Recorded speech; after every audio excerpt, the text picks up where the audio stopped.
नमस्कार दोस्तों, हमारे देश के प्रधानमंत्री श्री नरेंद्र मोदी जी जब पहुंचे बाबा बागेश्वर धाम के medical and science research institute के उद्घाटन समारोह में तो बहुत सारी बातें की बीमारी और दवाई को लेके। कैंसर जैसे खतरनाक बीमारी के सही इलाज के लिए और सस्ती दवाई और सस्ता इलाज के लिए उन्होंने संकल्प लिया, जहां उन्होंने कहा सबका साथ, सबका विकास और सबका इलाज। और वहीं सभी से आयुष्मान कार्ड बनाने को भी कहा, जिसके तहत सभी को 5 लाख रुपए तक का मुफ्त इलाज का लाभ मिलेगा। ना ही केवल मुफ्त इलाज, बल्कि उन्होंने बताया देश भर में 14,000 से भी ज़्यादा जन औषधि केंद्र खोले गए हैं, जहां दवाई सस्ती मिलती है। उदाहरण के तौर पर उन्होंने कहा 100 रुपये की दवाई अगर हो तो 20 से 25 रुपये में मिलती है, यानी कि 75 से 80% की छूट मिलती है, जहां हमारे देश के आम जनता को लाभ मिलेगा और उनका पैसा बचाया जा सकेगा। चलो सुनते हैं और देखते हैं हमारे देश के प्रधानमंत्री श्री नरेंद्र मोदी जी ने क्या कहा। भैया हराओ बोलो, मतंगेश्वर भगवान की, बागेश्वर धाम की जय, जटाशंकर धाम की। अपुन औरण खां मोरी तरफ से दो ही हाथ जोड़ के राम राम जो। कार्यक्रम में उपस्थित मध्य प्रदेश के गवर्नर श्री मंगू भाई पटेल, मुख्यमंत्री भाई मोहन यादव जी, जगत गुरु पूज्य राम भद्राचार्य जी, बागेश्वर धाम के पीठाधीश्वर श्री धरेंद्र शास्त्री जी, दीदी मां साध्वी ऋतंबरा जी, स्वामी चिदानंद सरस्वती जी, महंत श्री बालक योगेश्वर दास जी, इसी क्षेत्र के सांसद विष्णुदेव शर्मा जी, अन्य महानुभाव और प्यारे भाई और बहनों, बहुत ही कम दिनों में मुझे दूसरी बार वीरों की इस धरती बुंदेलखंड आने का सौभाग्य मिला है। और इस बार तो बालाजी का बुलावा आया है।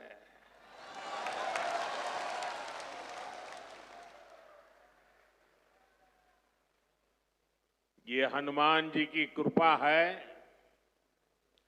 कि आस्था का ये केंद्र अब आरोग्य का केंद्र भी बनने जा रहा है।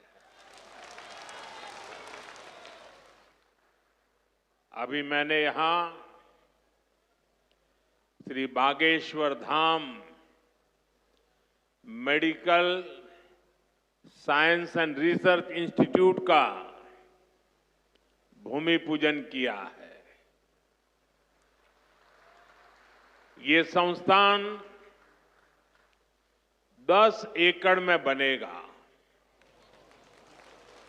पहले चरण में ही इसमें 100 बेड्स की सुविधा तैयार होगी।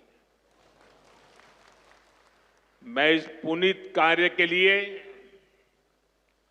श्री धीरेन्द्र शास्त्री जी का अभिनंदन करता हूं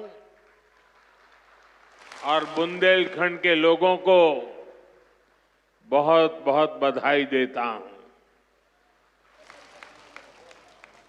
साथियों, आजकल हम देखते हैं कि नेताओं का एक वर्ग ऐसा है जो धर्म का मखौल उड़ाता है,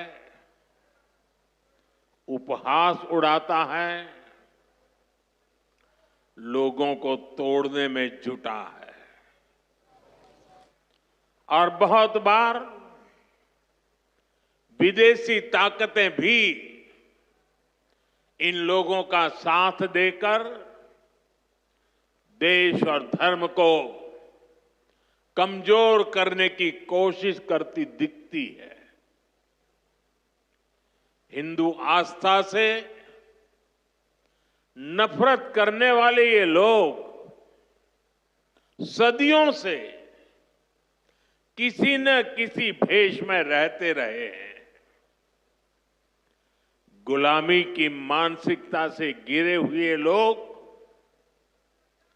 हमारे मत, मान्यताओं और मंदिरों पर, हमारे संत, संस्कृति और सिद्धांतों पर हमला करते रहते हैं।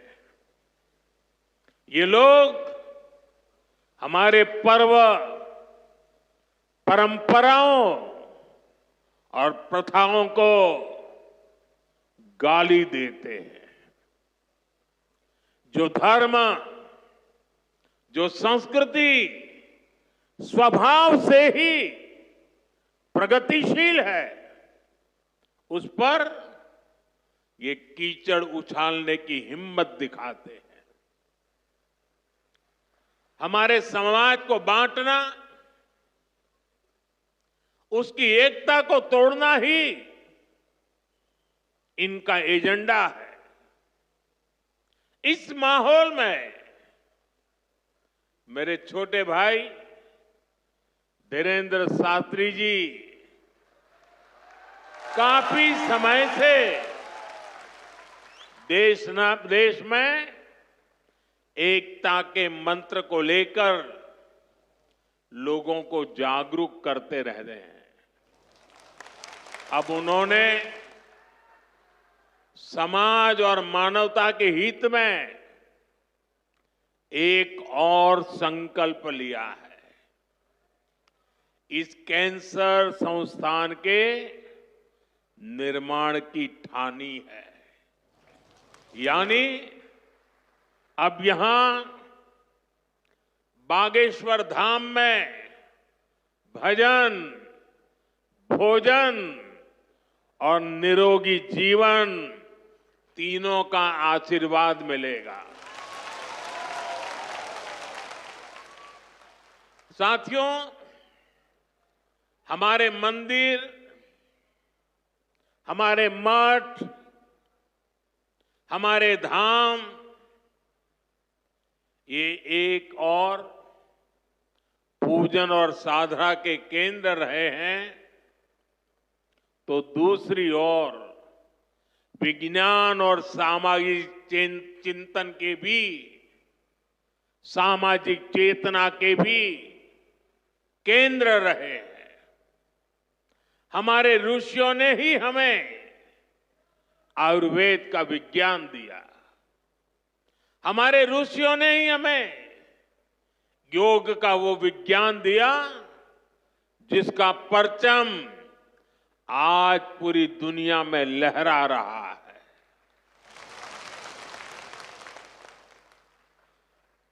हमारी तो मान्यता ही है, परहित सरिस धर्म नहीं भाई, अर्थात दूसरों की सेवा, दूसरों की पीड़ा का निवारण ही धर्म है।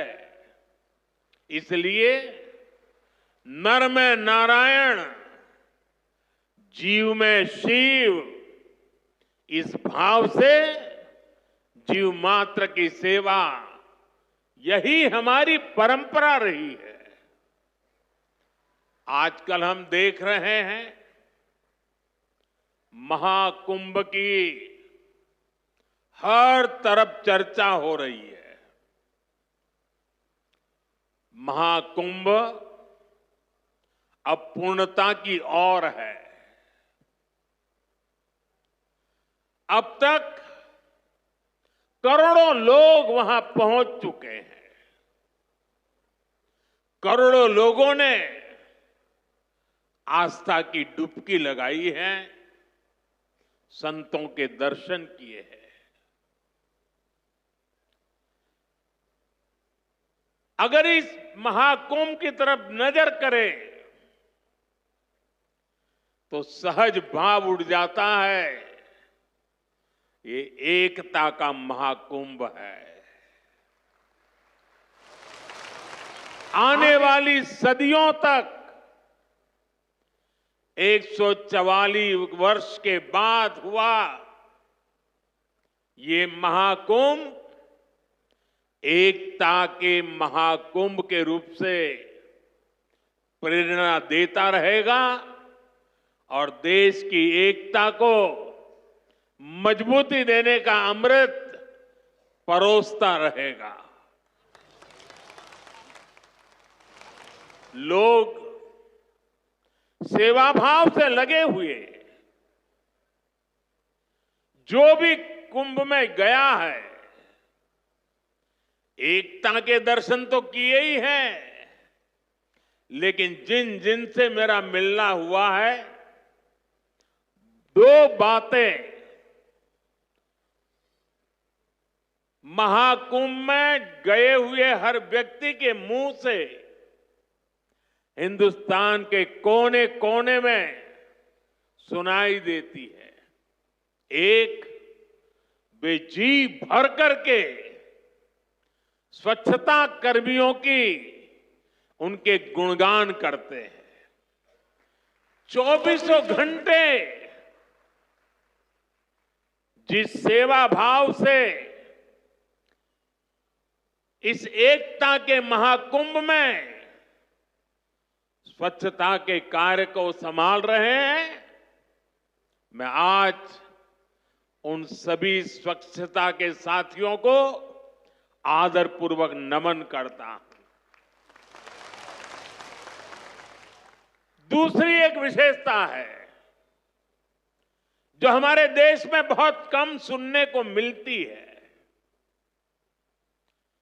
और इस बार मैं देख रहा हूं एकता के इस महाकुंभ से आए हुए हर यात्री कह रहा है कि इस बार एकता के महाकुंभ में पुलिस कर्मियों ने जो काम किया है,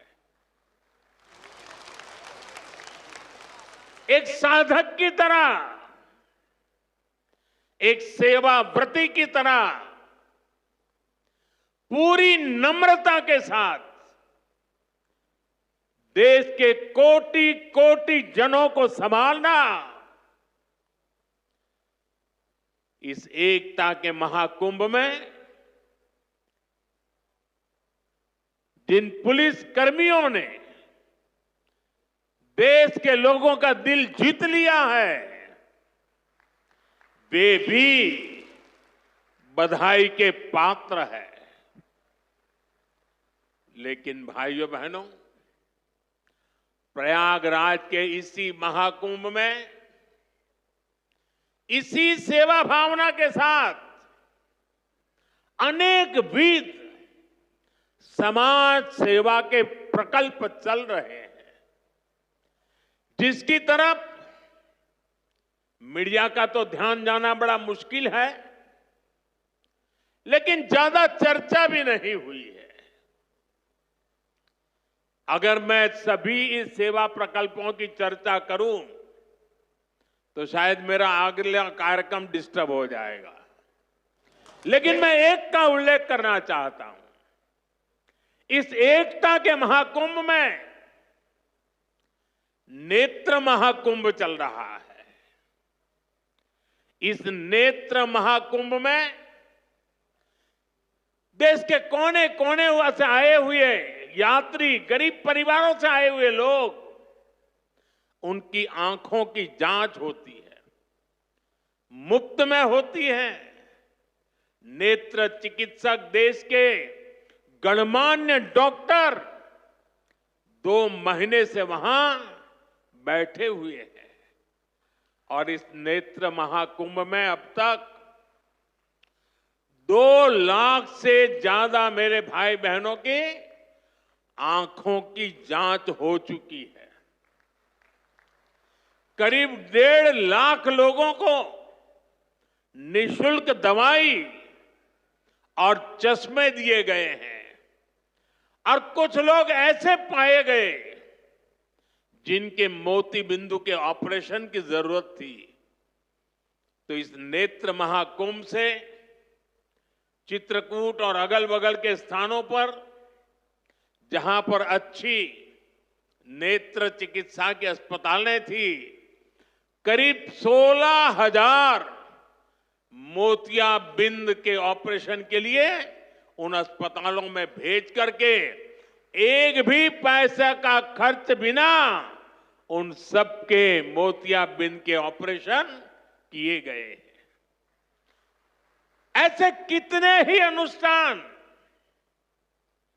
इस एकता के महाकुंभ में चल रहे हैं। भाइयों बहनों, ये सब कौन कर रहा है? हमारे साधु संतों के मार्गदर्शन में हजारों डॉक्टर्स, हजारों स्वयंसेवक स्वतः स्फूर्त भाव से, समर्पित भाव से, सेवा भाव से इसमें लगे हुए हैं। जो लोग एकता के इस महाकुंभ में जा रहे हैं, वो इन प्रयासों की सराहना कर रहे हैं। भाइयों बहनों, ऐसे ही भारत में कितने ही बड़े बड़े अस्पताल भी हमारी धार्मिक संस्थाओं द्वारा चलाए जा रहे हैं। धार्मिक ट्रस्ट के द्वारा हेल्थ और साइंस से जुड़े कितने ही रिसर्च इंस्टीट्यूट्स चलाए जा रहे हैं। करोड़ों गरीबों का इलाज और सेवा इन संस्थानों में होती है। मेरी दीदी मां यहां बैठी है। अनाथ बालिकाओं के लिए जिस प्रकार से समर्पण भाव से वो सेवा करती है, अपना जीवन बेटियों के लिए उन्होंने समर्पित कर दिया। साथियों, यहीं पास में हमारे बुंदेलखंड का चित्रकूट, प्रभु राम से जुड़ा ये पवित्र तीर्थ खुद दिव्यांगों और मरीजों की सेवा का कितना बड़ा केंद्र है। मुझे खुशी है इस गौरवशाली परंपरा में बागेश्वर धाम के रूप में एक और नया अध्याय जुड़ने जा रहा है। अब बागेश्वर धाम में आरोग्य का आशीर्वाद भी मिलेगा। मुझे बताया गया है यहां 2 दिन बाद महाशिवरात्रि के दिन 251 बेटियों के सामूहिक विवाह महोत्सव का भी आयोजन होगा।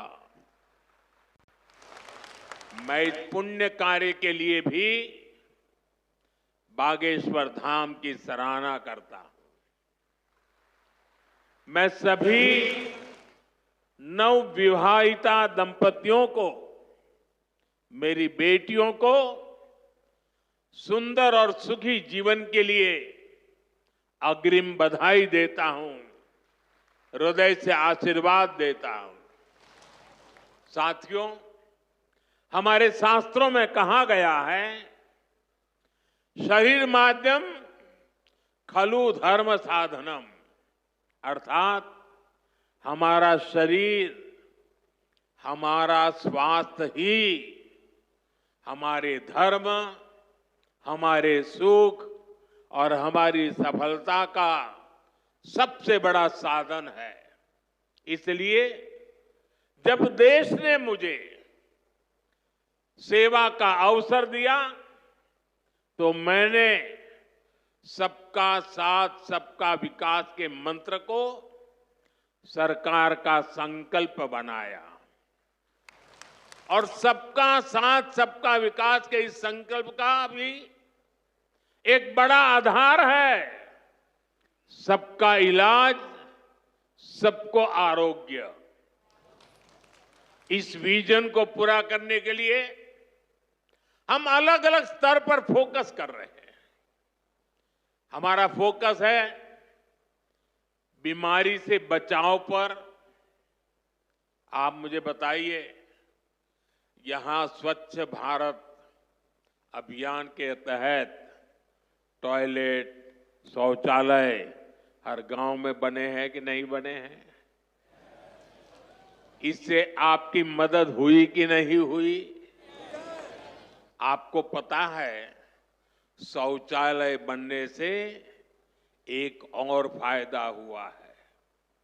शौचालय बने हैं तो गंदगी से होने वाली बीमारियां भी कम हुई है। एक स्टडी कहती है, जिन घरों में शौचालय बने हैं वहां हजारों रुपये बीमारी पर खर्च होने से बचे हैं। साथियों, 2014 में हमारी सरकार आने से पहले हालात ये थी कि देश में गरीब जितना बीमारी से नहीं डरता था, उससे ज्यादा डर उसे इलाज के खर्च से लगता था। अगर परिवार में कोई एक व्यक्ति भी गंभीर बीमारी का शिकार हो जाए तो पूरा परिवार संकट में आ जाता था। मैं भी आप सबकी तरह गरीब परिवार से निकला हूं। मैंने भी इन तकलीफों को देखा है और इसलिए मैंने संकल्प किया है, मैं इलाज का खर्च कम करूंगा और आपकी जेब में ज्यादा से ज्यादा पैसे बचाऊंगा।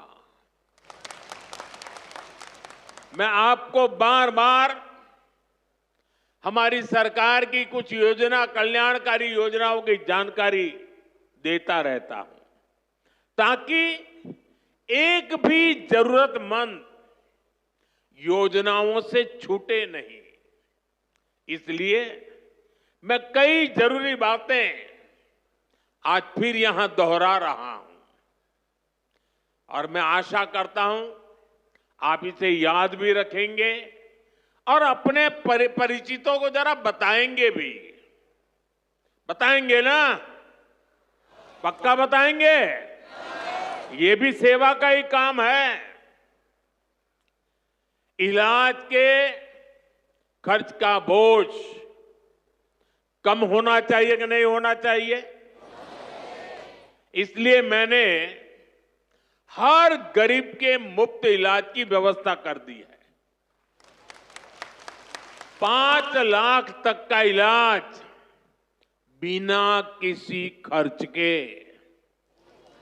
किसी बेटे को अपने मां बाप के इलाज के लिए 5 लाख रुपए तक खर्च नहीं करना पड़ेगा।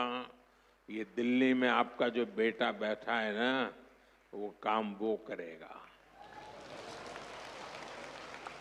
लेकिन इसके लिए आपको आयुष्मान कार्ड बनवाना है। मुझे आशा है कि यहां बहुत सारे लोग होंगे जिनका आयुष्मान कार्ड जरूर बना होगा।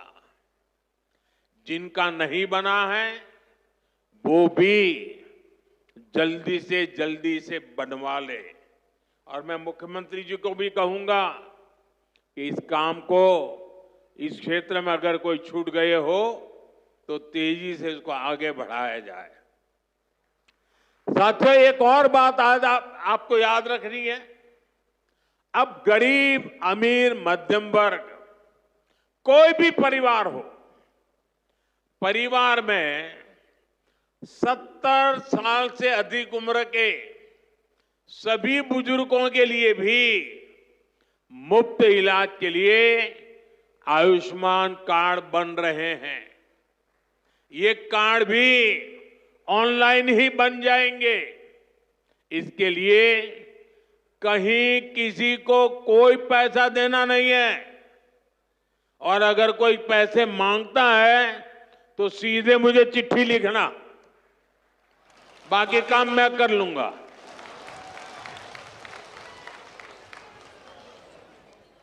अगर कोई पैसा मांगता है तो क्या करेंगे आप? लिखेंगे?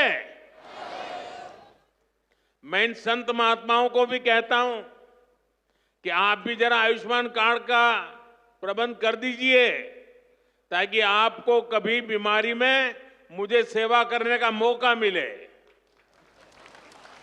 आपको तो बीमारी आने वाली नहीं है, लेकिन अगर कहीं आ जाए तो। भाइयों बहनों, कई बार इलाज के लिए अस्पताल में भर्ती होने की जरूरत नहीं पड़ती है। डॉक्टर की लिखी दवाई घर पर ही खानी पड़ती है। ऐसे में मेडिकल स्टोर से सस्ती दवाई मिले, मैंने इसका भी इंतजाम किया है। इस खर्च को कम करने के लिए देश में 14,000 से ज्यादा जन औषधि केंद्र खोले गए हैं। और ये जन औषधि केंद्र ऐसे हैं कि जो दवाई बाजार में 100 रुपये में मिलती है, जन औषधि केंद्र में वही दवाई सिर्फ 15, 20, 25 रुपये में मिल जाती है। अब आपका पैसा बचेगा कि नहीं बचेगा? तो आपको जन औषधि केंद्र से दवाई लेनी चाहिए कि नहीं लेनी चाहिए? दूसरी एक बात मैं करना चाहता हूं। आजकल बहुत बार खबरें आती हैं, गांव-गांव किडनी की भी बीमारी काफी फैल रही है। अब किडनी की बीमारी जब बढ़ जाती है तो लगातार डायलिसिस करानी पड़ती है, नियमित रूप से करानी पड़ती है, दूर दूर जाना पड़ता है, खर्चा बहुत लगता है। आपकी ये मुसीबत कम हो, इसलिए हमने देश के 700 से ज्यादा जिलों में 1,500 से ज्यादा डायलिसिस सेंटर खोले हैं। यहां मुफ्त डायलिसिस की सुविधा भी उपलब्ध है। सरकार की इन सब योजनाओं की जानकारी आपको भी होनी चाहिए और आपको अपने परिचितों में भी सबको बताना चाहिए। तो मेरा इतना काम करोगे? जरा सब हाथ ऊपर करके बताइए, करोगे? आपको पुण्य मिलेगा। ये सेवा का काम है। साथियों, बागेश्वर धाम में कैंसर मरीजों के लिए इतना बड़ा अस्पताल खुलने जा रहा है, क्योंकि कैंसर अब हर जगह बड़ी परेशानी बन रहा है। इसलिए आज सरकार, समाज, संत सब कैंसर के खिलाफ लड़ाई में मिलकर प्रयास कर रहे हैं। भाइयों बहनों, मुझे पता है गांव में अगर किसी को कैंसर हो जाए तो उससे लड़ना कितना मुश्किल होता है। पहले तो बहुत दिनों तक पता ही नहीं चलता कि कैंसर हुआ है। बुखार और दर्द की घरेलू दवाएं ही आमतौर पर लोग लेते रहते हैं, और कुछ लोग तो पूजा जाप में चले जाते हैं, किसी तांत्रिकों के हाथ में फंस जाते हैं। जब तकलीफ बहुत बढ़ जाती है या गांठ दिखने लगती है, तब जाकर बाहर दिखाते हैं, तब पता चलता है कि कैंसर हुआ है। और कैंसर का नाम सुनते ही पूरे घर में मातम छा जाता है, सब कोई घबरा जाता है, सारे सपने चूर चूर हो जाते हैं। और ये भी समझ नहीं आता कि कहां जाना है, कहां इलाज कराना है। ज्यादातर लोगों को दिल्ली मुंबई का ही पता होता है। इसलिए हमारी सरकार इन सब तकलीफों के समाधान में लगी है। इस साल जो बजट आया है उसमें भी कैंसर से लड़ने के लिए कई सारी घोषणाएं की गई है और मोदी ने तय किया है कि कैंसर की दवाओं को और सस्ता किया जाएगा।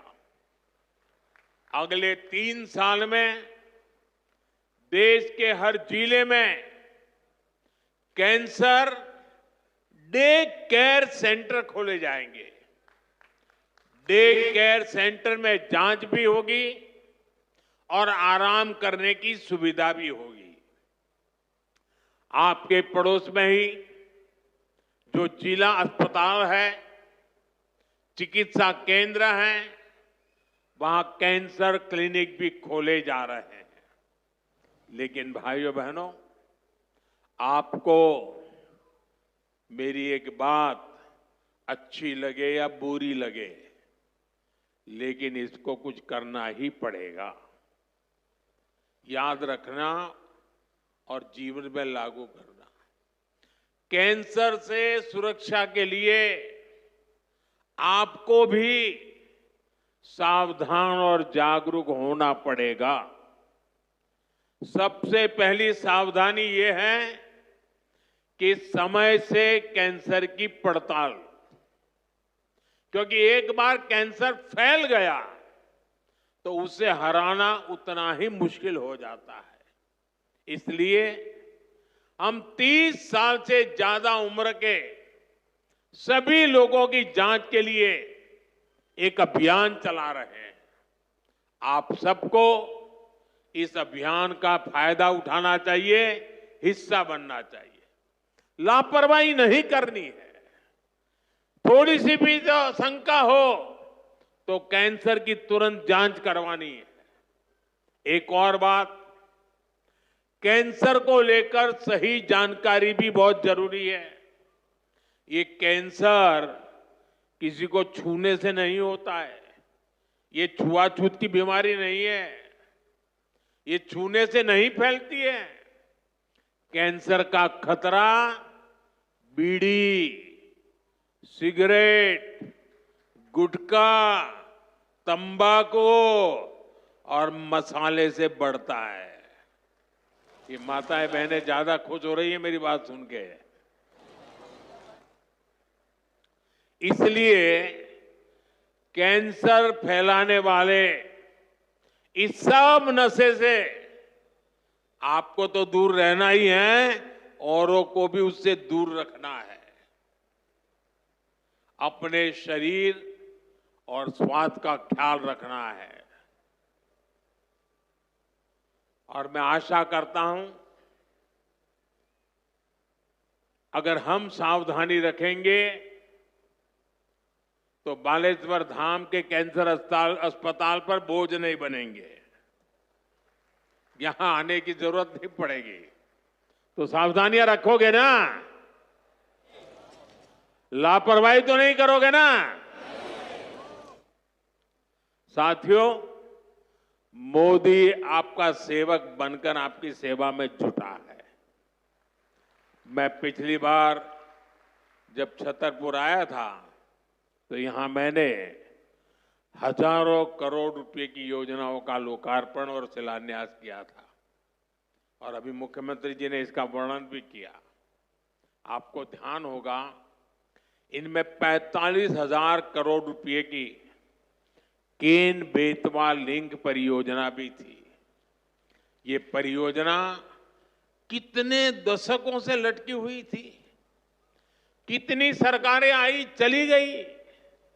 हर पार्टी के नेता भी बुंदेलखंड आते थे, लेकिन यहां पानी की किल्लत बढ़ती ही चली गई। आप मुझे बताइए, पिछली किसी सरकार ने अपना वादा पूरा किया क्या? ये काम भी तब शुरू हुआ जब आपने मोदी को आशीर्वाद दिया। पीने का पानी और उसका संकट दूर करने के लिए भी तेजी से काम हो रहा है। जल जीवन मिशन यानी हर घर जल परियोजना के तहत बुंदेलखंड के गांव-गांव में पाइप से पानी पहुंचाया जा रहा है। गांव में पानी पहुंचे, हमारे किसान भाई बहनों की तकलीफ दूर हो, उनकी आय बढ़े, हम इसके लिए दिन रात मेहनत कर रहे हैं। भाइयों बहनों, बुंदेलखंड समृद्ध बने, इसके लिए जरूरी है कि हमारी माताएं बहनें भी उतनी ही सशक्त बने। इसके लिए हमने लखपति दीदी और ड्रोन दीदी जैसी योजनाएं शुरू की है। हम 3 करोड़ बहनों को लखपति दीदी बनाने का लक्ष्य लेकर चल रहे हैं। बहनों को ड्रोन उड़ाने की ट्रेनिंग भी दी जा रही है। बुंदेलखंड में सिंचाई का पानी पहुंचेगा। बहनें ड्रोन से फसलों पर छिड़काव करेगी, खेती में मदद करेगी, तो हमारा बुंदेलखंड समृद्धि के रास्ते पर तेजी से आगे बढ़ेगा। भाइयों बहनों, गांव में ड्रोन तकनीक से एक और बड़ा जरूरी काम हो रहा है। स्वामित्व योजना के अंतर्गत ड्रोन से जमीन की पैमाइश करा के उसके पुख्ता कागज दिए जा रहे हैं। यहां एमपी में तो इसे लेकर बहुत अच्छा काम हुआ है। अब इन कागजों पर लोग बैंक से आसानी से लोन भी ले रहे हैं। ये लोन रोजगार धंधे में काम आ रहा है, लोगों की आय बढ़ रही है। साथियों, बुंदेलखंड की इस महान धरती को विकास की नई ऊंचाई पर पहुंचाने के लिए डबल इंजन की सरकार दिन रात मेहनत कर रही है। मैं बागेश्वर धाम में कामना करता हूं, बुंदेलखंड समृद्धि और विकास की राह पर इसी तरह आगे बढ़ता रहे। और आज मैं हनुमान दादा के चरणों में आया तो मुझे लगा क्या ये धीरेन्द्र शास्त्री अकेले ही पर्ची निकालेंगे कि मैं निकाल पाऊंगा। तो मैंने देखा कि आज हनुमान दादा की मुझ पे कृपा होती है कि नहीं होती है। तो हनुमान दादा जी ने मुझे आशीर्वाद दिया और मैंने आज पहली पर्ची निकाली, उनकी माताजी की पर्ची निकाली, और जिसकी बात शास्त्री जी ने बता दी आपको। खैर साथियों, ये बहुत बड़ा अवसर है, बहुत बड़ा काम है। संकल्प बड़ा हो, संतों के आशीर्वाद हो, प्रभु की कृपा हो, तो समय सीमा में सब पूर्ण होता है। और आपने कहा है कि इसके उद्घाटन के लिए मैं आऊं, दूसरा कहा है कि उनकी बारात में मैं आऊं। मैं आज सार्वजनिक रूप से वादा करता हूं, दोनों काम कर दूंगा।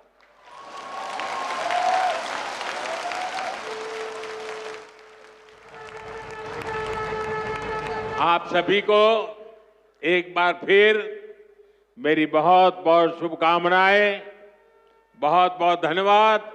हर हर महादेव। इस वीडियो के बारे में आपकी क्या राय है, कमेंट कर ज़रूर बताएं हमें।